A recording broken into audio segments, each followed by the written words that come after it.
છું પ્રીતિ। ગુજરાતની જીવાદોરી સમાન સરદાર સરોવર નર્મદા ડેમની સપાટીમાં સતત વધારો થઈ રહ્યો છે। હાલ નર્મદા ડેમની સપાટી 138.67 મીટરે પહોંચી છે અને તેની મહત્તમ સપાટી છે 138.68 મીટર, એટલે કે માત્ર 1 સેન્ટીમીટર દૂર છે ડેમ સંપૂર્ણપણે 100% ભરાઈ જશે। આ વખતે ગુજરાતમાં સારો એવો વરસાદ નોંધાયો છે ને એમાં પણ મધ્ય ગુજરાતમાં સારો વરસાદ નોંધાતા ડેમનું જળસ્તર સતત વધી રહ્યું છે। તેની સર્વોચ્ચ સપાટીથી હવે માત્ર 1 સેન્ટીમીટર જ દૂર છે અને આજે મુખ્યમંત્રી ભૂપેન્દ્ર પટેલ વિજય મુહૂર્તમાં એટલે કે બપોરે 12:39 નર્મદાના નીરના વધામણા કરશે। અત્યારે ડેમનો એક દરવાજો 1 મીટર ખોલવામાં આવ્યો છે।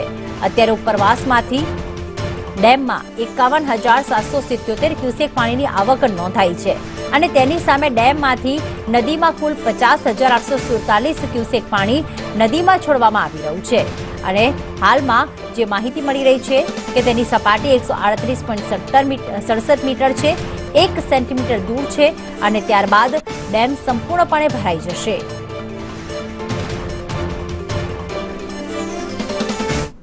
તો રાજ્ય અને ઉપરવાસમાં થઈ રહેલા